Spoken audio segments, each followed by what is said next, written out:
Chers téléspectateurs, bienvenue sur Africa 24 à ce nouveau numéro de décryptage. Après l'édition 2016 de la Coupe d'Afrique féminine de football, la région du Sud-Ouest accueillera deux autres compétitions continentales de football. La pelouse du stade Omnisport de Limbé sera foulée par plusieurs sélections nationales lors du CHAN 2020 et la CAN en 2021. Située dans la partie anglophone du Cameroun, la région du Sud-Ouest est l'une des principales destinations touristiques du pays et fonde de grands espoirs sur la tenue de ces compétitions. Dans ce numéro de décryptage, nous recevons pour vous M. Edje Ignatius Egbe, le délégué régional du ministère camerounais des Sports. La région du Sud-Ouest semble-t-elle déjà prête à accueillir le CHAN et la CAN? Really, the Southwest region is a privileged region to have hosted the 2016 female AFCON.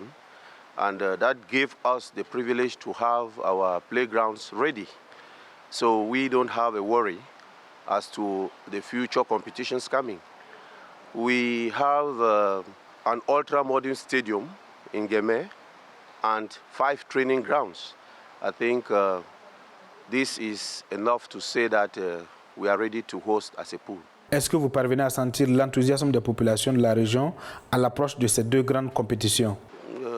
I don't think so. I don't think so. Considering the fact that the Southwest region is a sports-loving region, you know, I think the enthusiasm is there, because I'm saying this considering the reaction I have from the sport-loving persons of the Southwest region. Yeah, I think all what we are looking for now is for the D-Day to come. Like I told you before, I think in terms of infrastructure, the Southwest region is opportune to have the infrastructures, and we have the hotels and everything. Now, there is this issue of the crisis, but I think that sports in itself is a factor, a social advantage.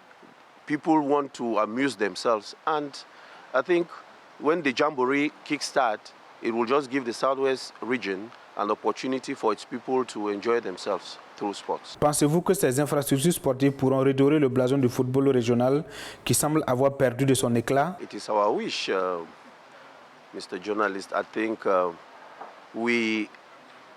those who were privileged to have seen clubs in the Southwest like Top Tarzan, Tico United, LS Sport, PWD Kumba, and you can name the others.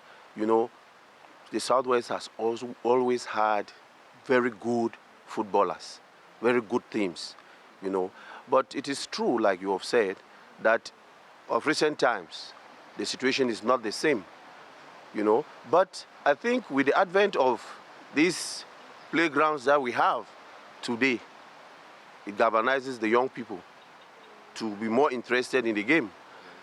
What I should say, to my own personal opinion, is the fact that the Southwest is like lacking people who are now more interested in the game as of the past, because we did not have the playgrounds, but we had people like Faye Sulabi, for those who can recall, and late Panjalakwan and the others, who were putting what their might, their means to make football move. But today we still have people who have the means, but maybe they are not too much interested. So I think it's a matter of the people coming, and the structures are there, and the youths are ready to play football, and then football will rule. Et qu'en sera-t-il justement de ces infrastructures après ces compétitions? Yes, I think the meeting we had with the prefect of FACO today was very timely, because firstly we have to safeguard these structures that we have. And it is clear that some unknown persons are taking some advantage to vandalize the structures, because when people go into a structure and extract cables and steel bulbs left and right, you know, it doesn't present well. And I think it is for that reason that the SDO for FACO called a meeting so that security measures could be reinforced. And I think it's very timely.